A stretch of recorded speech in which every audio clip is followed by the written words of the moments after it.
दोस्तों, जो लोग काफी दुबले पतले हैं और काफी सारे जतन करने के बाद भी जिन लोगों का वजन नहीं बढ़ पा रहा है, आज की वीडियो उनके लिए है।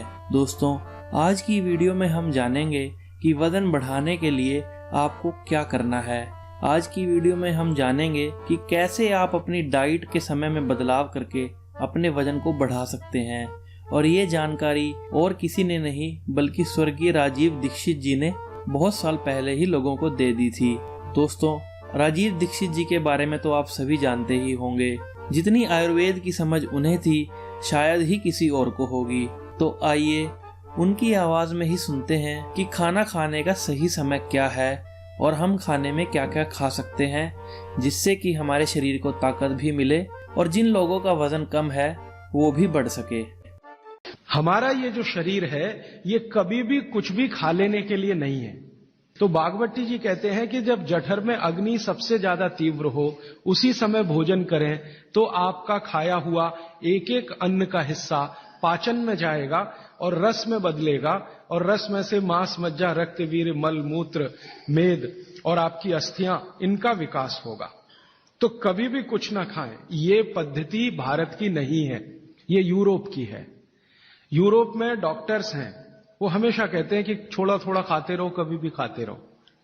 हमारे यहां ये नहीं है। तो आपको दोनों का अंतर समझाना चाहता हूं। बागवती जी कहते हैं कि खाना खाने का समय निर्धारित करें, और समय निर्धारित होगा उससे जब आपके पेट में अग्नि की प्रबलता हो, जठर अग्नि की प्रबलता हो। बागवत जी ने इस पे बहुत रिसर्च किया और वो कहते हैं कि 1.5-2 साल के रिसर्च के बाद उनको पता चला कि जठर अग्नि कौन से समय सबसे ज्यादा तीव्र होती है। तो वो कहते हैं कि जब सूर्य का उदय होता है, तो सूर्य के उदय होने से लगभग 2.5 घंटे तक जठर अग्नि सबसे ज्यादा तीव्र होती है। तो बागवती जी कहते हैं कि इस समय सबसे ज्यादा भोजन करें। वो तो एक जगह यहां तक कह देते हैं कि आप अगर संभव हो तो 9:30 बजे के अंदर ही लंच करें, माने ब्रेकफास्ट गायब। वो ये कहते हैं कि सुबह 9:30 बजे तक अगर आपने भरपेट भोजन किया है तो इसमें से जो कुछ भी बनेगा वो एक एक बूंद, एक एक अन्न का टुकड़ा, एक एक दाने का टुकड़ा आपके शरीर के लिए उपयोगी होगा। जठर अग्नि के काम करने का सबसे अच्छा समय है 7 से 9:30, सूर्योदय से 2.5 घंटे तक। तो आप भरपेट खाना खाइए। हैवियर से हैवियर होना चाहिए, भारी से भारी। जितना खाते हैं ज्यादा भी खा लीजिए, कोई फर्क नहीं पड़ता। सुबह के नाश्ते में भरपेट खाइए। फिर वो कहते हैं दोपहर का भोजन अगर आप कर रहे हैं तो इसको थोड़ा कम करिए नाश्ते से। अब सीधे से मैं कहता हूं, अगर आप सवेरे 6 रोटी खाते हैं तो दोपहर को 4 ले लीजिए और शाम को 2 ले। आपको जो ज्यादा अच्छा लगता है खाने में, मैं आपको एक वाक्य में कहता हूं, जो चीज सबसे ज्यादा पसंद है वो सुबह खाओ। आपकी जीभ स्वाद के लिए मचल रही है, रसगुल्ला पसंद है तो सुबह खाओ, रबड़ी खानी है तो पसंद है तो सुबह खाओ, जलेबी खानी है तो सुबह खाओ, इमरती खानी है तो सुबह खाओ। अगर आपको आलू का पराठा खाना है या गोभी का पराठा खाना है, जो भोजन आपको सबसे ज्यादा पसंद है वो सुबह खाओ, पेट भर के खाओ। दोस्तों, ये तो आपने जान लिया कि खाना खाने का सही समय क्या होता है। दोस्तों, कुछ लोगों का वजन ना बढ़ने के कई कारण होते हैं, जैसे कि खाने का सही से ना पचना। अगर आप खाते तो भरपूर हैं लेकिन आपका खाना सही से नहीं पचता है, जो खाना आपने खाया है उससे आपका शरीर न्यूट्रिएंट्स हासिल नहीं कर सकेगा और खाया पिया आपको नहीं लगेगा, जिसके कारण वजन बढ़ाने में काफी मुश्किल का सामना करना पड़ता है। अगर आपकी डाइजेशन ठीक नहीं है, आप खाते तो बहुत हैं लेकिन फिर भी आपको नहीं लगता, तो उसके लिए भी राजीव दीक्षित जी ने बहुत अच्छा और सरल उपाय बताया है।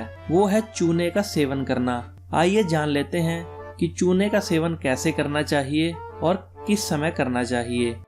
वो कई बीमारियों को दूर करने की उसमें भी शक्ति है, और वो है पान में लगाया हुआ चूना। चूना खाइए, हाँ, चूना लगाइए मत, चूना खाइए।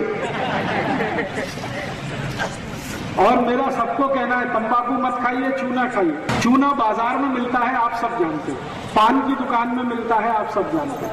वो चूना ले आइए। उस चूने को थोड़ा सा मात्रा में 1 ग्राम चूना और 100 ग्राम दही 1 ग्राम चूना, 100 ग्राम दही, दोनों मिलाइए और दही को खा जाइए।